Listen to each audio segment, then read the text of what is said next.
Bonjour les amis, aujourd'hui nous allons continuer notre aventure dans la région de Septentria.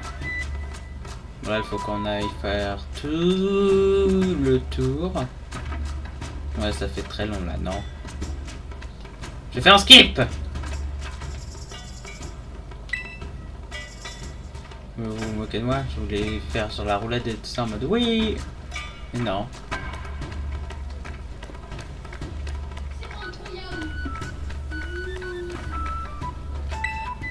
Ah, tu veux rentrer? Oui, j'ai envie de rentrer. On y va, alors je te ramène au centre culturel.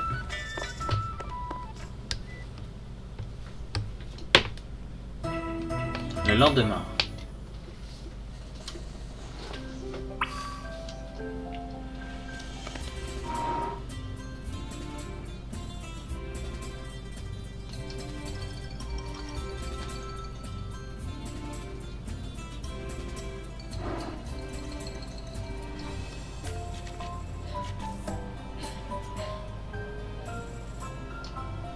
Mascas, te voilà enfin. On s'était pas du tout donné rendez-vous, mais c'est pas une raison pour me faire attendre. En fait, faut que je te parle. C'est par rapport au truc qu'on a vu hier, t'en as parlé à personne, hein. Quel truc? Mais si, tu sais, le truc quand on a rencontré le je veux dire, le monsieur de la montagne, là. C'est très bien de quoi je parle, alors arrête de te faire marcher, ok? T'es vraiment le pire.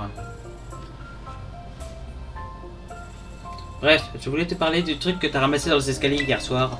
Je pense qu'on devrait le montrer à papy. Vu qu'il a collab sur l'histoire du village, il pourra peut-être éclairer notre lanterne.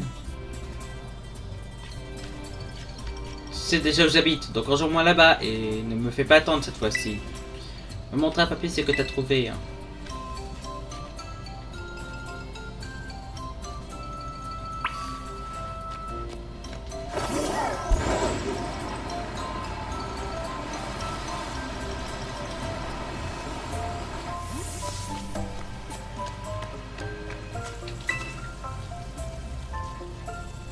Bonjour mon petit jeune Mascas. Oh salut jeune Mascas. Évidemment fallait qu'il se lève maintenant celui-là. Tu veux qu'on aille voir la dernière pancarte? Bon casse, tu peux aller voir ailleurs si j'y suis. Le Mascas est venu me voir, pas toi. Hein mais c'est pas juste, il y en a toujours que pour toi Rosaï, t'es qu'une égoïste. Pardon, qu'est-ce que tu viens de dire? Tu m'as très bien entendu. Non mais il se prend pour qui à me parler comme ça? Rosaï, sois gentil avec ton petit frère. Bah quoi, j'étais sympa, non? C'est pas comme si je l'avais frappé. Bref, on s'en fiche. Jean Mascas, montre plutôt à papy le truc qu'on t'a ramassé.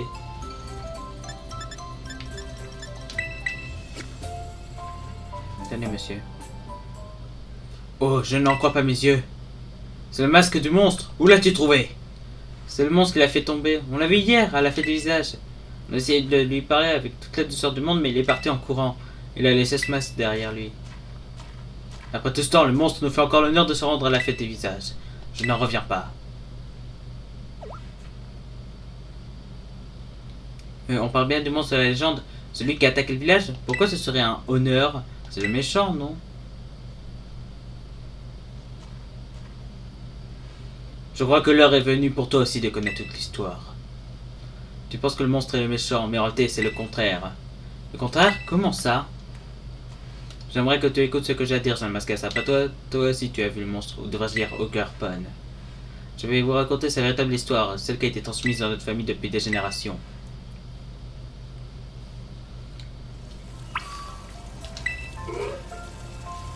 C'est une histoire un peu longue, es-tu prêt à l'écouter? Oui.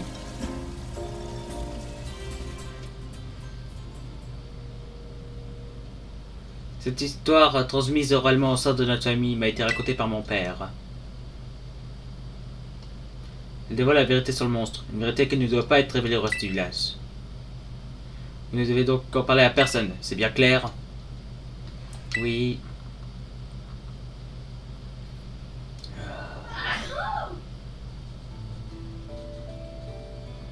Il y a fort longtemps, un homme et un monstre venus d'un pays lointain arrivèrent à Septentria. L'apparence inhabituelle de ces inconnus effraya les gens du village. Ces derniers décidèrent donc d'en interdire l'accès à l'homme et aux monstres. Les deux visiteurs furent attristés de constater qu'ils n'étaient pas les bienvenus. Leur compagnie mutuelle suffisant à leur bonheur, ils s'installèrent dans une grotte de montagne.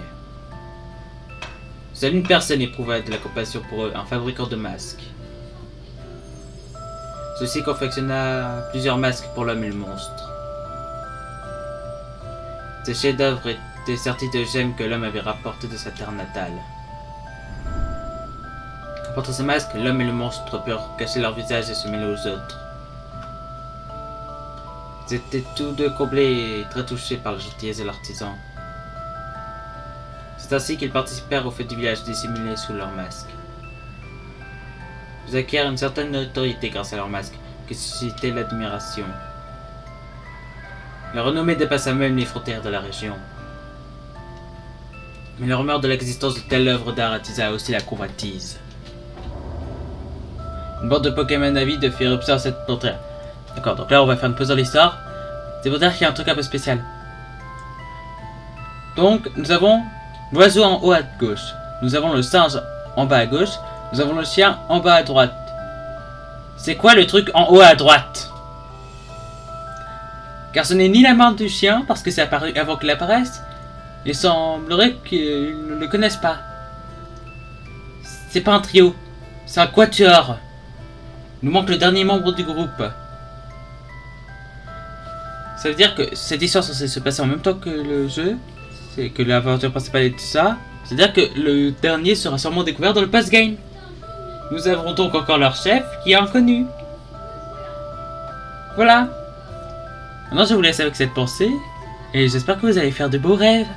Au sujet d'une pêche maléfique qui veut tuer tout le monde. Car oui, ça se voit que c'est une pêche, c'est à sa forme. Regardez 2 secondes. On dirait qu'il y a un pic et tout ça. Bon. Ceux-ci se faufilèrent dans le repère de l'homme et du monstre. Ils tentèrent de s'emparer des masques qui étaient précieusement conservés. L'homme qui les prit sur le fait parvint tant bien que mal à protéger l'un des masques. Mais hélas, à bout de force, il ne put empêcher les Pokémon de s'emparer des 3 autres. Peu de temps après, le monstre vint dans la grotte. Il trouva qu'un masque turquoise et des traces indiquant qu'un affrontement avait eu lieu. Certainement inquiet pour son ami, le monstre revêtit le masque et descendit de la montagne. Et il vit les villes Pokémon parader avec leur butin et les attaqua, aveuglés par la colère. Au village, personne ne savait ce qu'il s'était réellement passé dans la montagne. Mais tout le monde prit peur devant la fureur du monstre. On crut à tort que les Pokémon avaient combattu le monstre pour protéger le village. Les trio furent renommés les Adorami, on leur offrit une sépulture en signe de gratitude. Le truc c'est que c'est le trio qu'ils ont trouvé mort.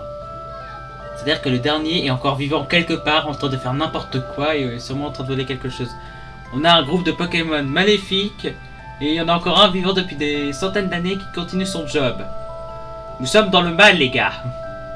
Lorsqu'on va arriver dans le second DLC, lorsqu'on va se faire voler un objet par un mystérieux Pokémon, on va se dire ah, je crois que finalement on n'avait pas marqué tous les Pokémon à la chaîne. Bon. Blessé et accablé par la tristesse, le monstre retourna seul dans sa grotte.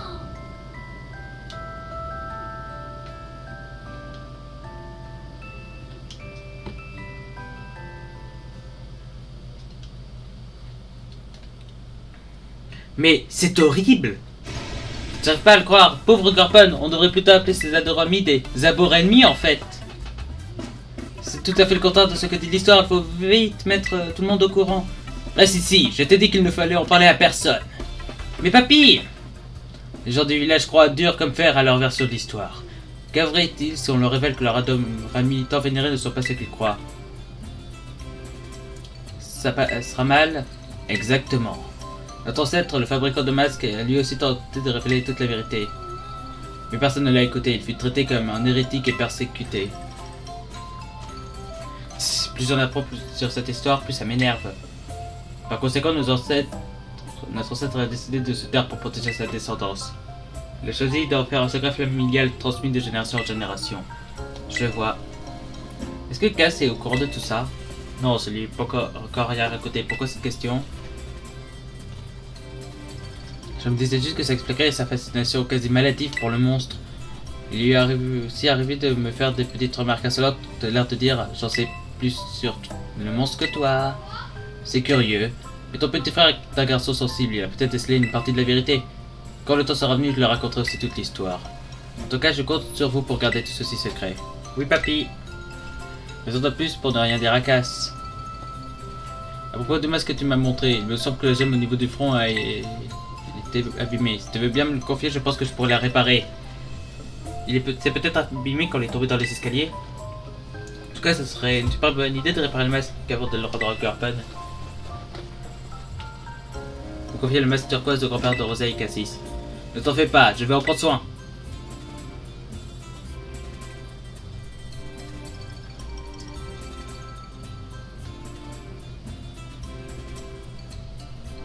Oh oh.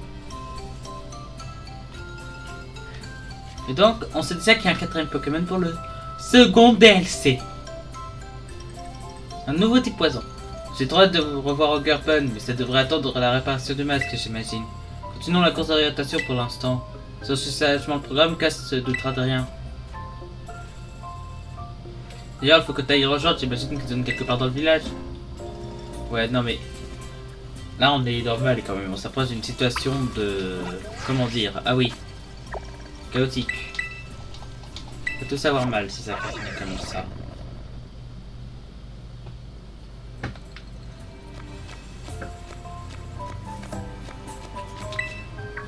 Justement, ça explique un peu la quatrième personne sur le... Ah, Luge dans le Mascast.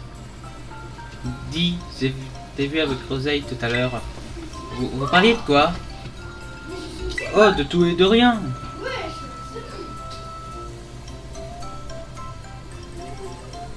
Ah. Bref, les pancartes, la dernière est un peu plus loin. Elle est dans la lande de la quiétude. C'est de l'autre côté du monstrueux. Faut descendre le côté nord-ouest de la montagne pour y aller.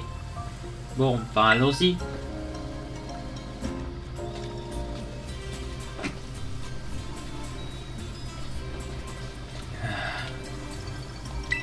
Pourquoi tu m'as menti?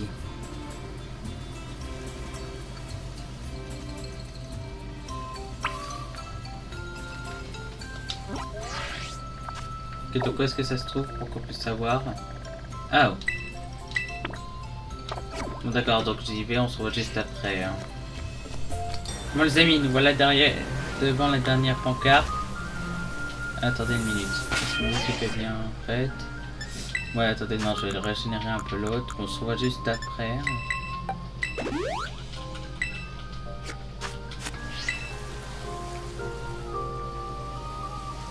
La lande de la quiétude.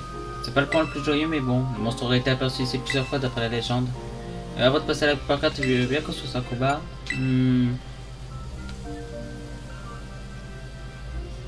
Allez, s'il te plaît, tu regardes, je soigne même tes Pokémon.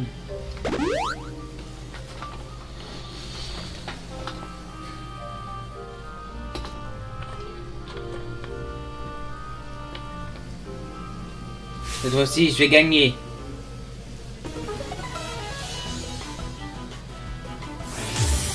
Cassis les dresseurs va se battre. Tu pourrais arrêter de changer la place de tes Pokémon, tu la laisses. Je vais gagner, alors je vais tout donner.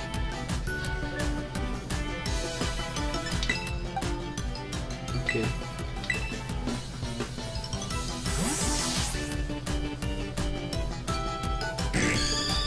Évidemment, tout plaisir va te faire une tête de ouf dans la bouche. En chair.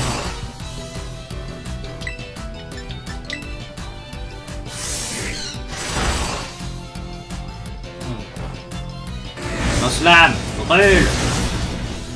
Quoi? Oh non, j'ai fait n'importe quoi, je suis pas assez concentré. Je vais être obligé de régénérer mon hyper potion, ça devrait suffire.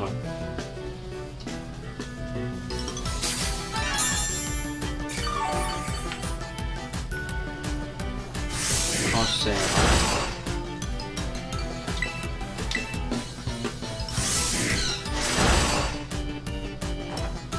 Lance-flamme! Brûle, petit Yama, brûle.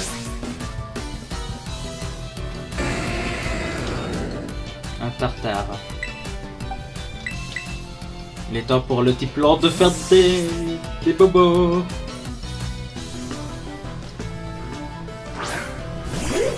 Quoi? Quelqu'un m'a demandé pour faire mal à quelqu'un? Ah ouais. Casse-brique. Faut absolument que je tue maintenant, sinon ça va être... Oh non.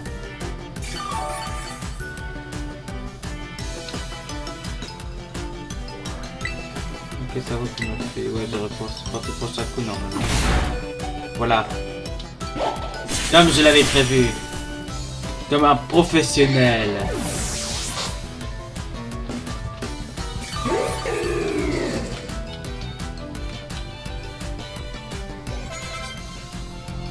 Un finard.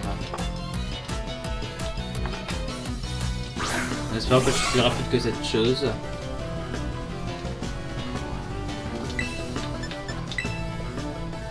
Non, pas Damoclès. Oh non. Mika, mon beau archiduc.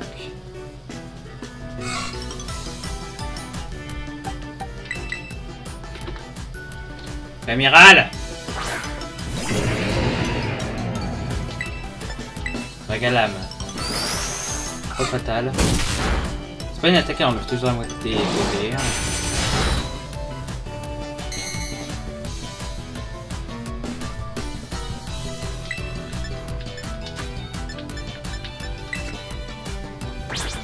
Yes. Sale fourbe! Donc c'est bien que c'est le Pokémon qui a le plus de chances de se prendre des pièces dans la tronche.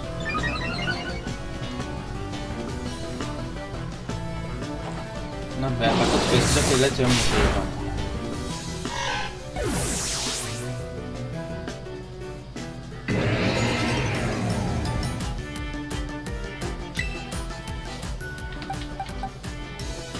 Galos, il est direct toxique pour s'occuper de ta pomme. Ta pomme n'a aucune chance. J'ai un énorme insecte. Pourquoi? Pourquoi j'y arrive pas?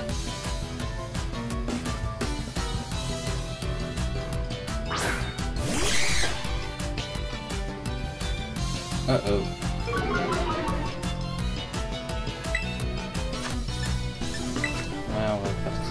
Ouais, non, pas Dracochoc, pas Dracochoc, pas Dracochoc. Ouf, il a servi. Il est empoisonné, mec. C'est notre seule chance.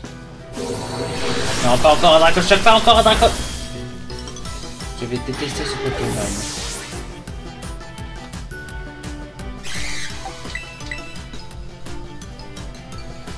Déflosion. Mets-lui le feu.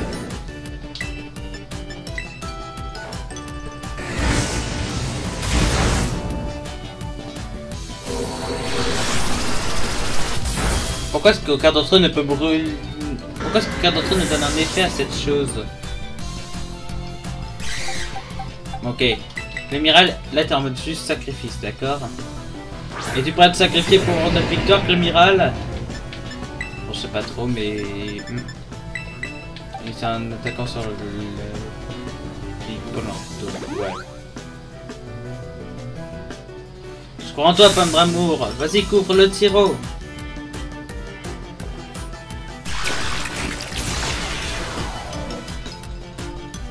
L'amiral est KO.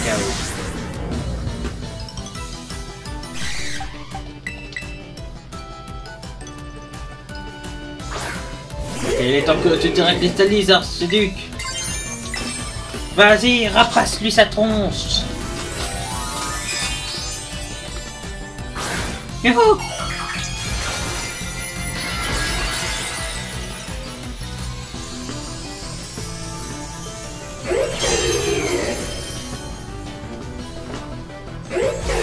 Ça passe. Oui! On l'a vaincu!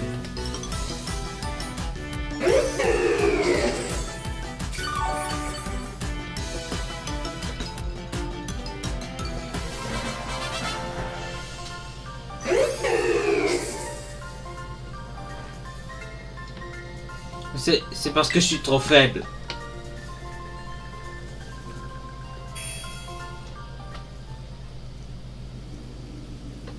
J'ai perdu.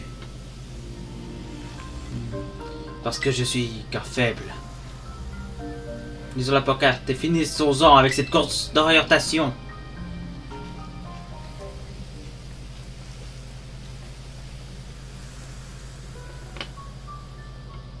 À quiconque s'aventure hors du village au crépuscule, prenez garde. Si vous apercevez une ombre, cachez vite votre visage derrière un masque. Est-ce le monstre ou un être humain? Qu'importe, vos visages dissimulés, vous croiserez sans avoir à vous soucier de vos identités respectives. Si vous n'avez pas de masque, alors priez que l'ombre ne soit pas en réalité le monstre. Un simple être humain passera son chemin. Vous saurez qu'il ne faut plus oublier votre masque. Mais s'il s'agit de monstres, il vous fera subir le sort réservé à quiconque croise son regard. Il aspirera votre âme et plus jamais vous ne reverrez les lumières du village.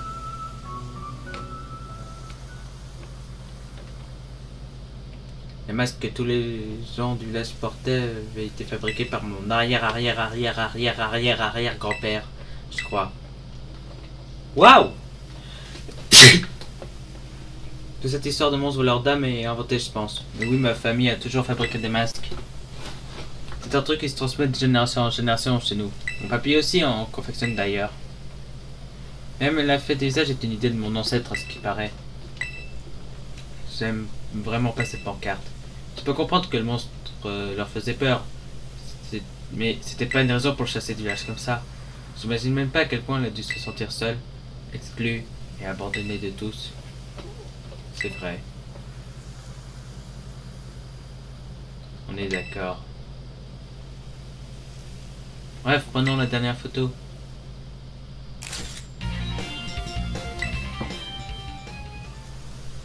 Et voilà, on a fini la course d'orientation. Maintenant, il faut que je m'entraîne avec mes Pokémon pour devenir plus fort. Du coup, j'y vais.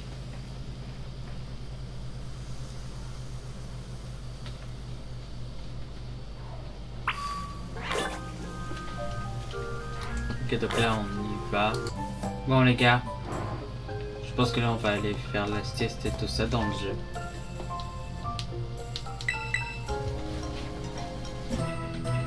Lendemain.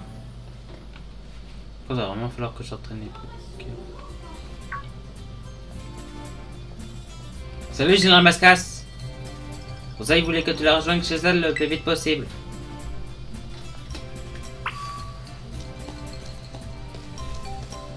Ok, il faut que j'aille vite.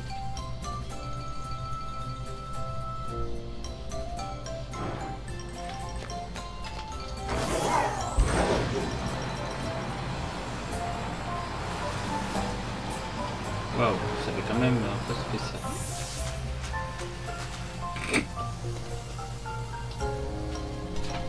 Non, Mascasse, t'en as mis du temps. Faut qu'on parle avant que Cass se réveille. J'ai bien peur de ne pas être en mesure de réparer correctement le masque de Garpan. Il me manque un matériau indispensable. Puis il y a tout juste de m'expliquer de quoi il s'agit. En fait, pour réparer le masque, on a besoin d'un morceau de cristal venu du lac cristallin. Sinon, on pourrait le rendre à Garpan en état. Mais ce serait nettement plus sympa de le réparer d'abord. Je pense que ça lui ferait plaisir. Je suis d'accord! Maintenant que je connais la véritable histoire de Garpan, je veux tout faire pour lui redonner le sourire. Je suis convaincu que Garpan appréciera un tel geste de ta part, Rosaï. On est d'accord? Bonjour, papy. Bonjour, Cassis. Cassis, fais-toi petit aujourd'hui, parce qu'on va... Ouais, fais ce que tu veux, je m'en fiche. Pardon? C'est à moi que tu parles comme ça? Je m'arrache. Je sais pas ce qu'il a celui-là, mais il me fait tirer la tronche. C'est enfermé dans sa chambre sans même manger son souper. Il me fait juste une crise à deux, y a pas de quoi s'inquiéter. Ça veut aussi dire que le rameau en bas, j'ai dans ma casse. Ça nous arrange pour notre casse 4. La casse là est au sommet des monstrueux. Normalement, je préfère encore me faire piétiner par une horde d'enfants plutôt que de laisser un intrus mettre les pieds sur notre montagne. Mais allez, je vais faire une exception pour toi. Allez gravir la montagne pour trouver un morceau de cristallin. Bon les amis, je pense que là on va se dire hasta la vista.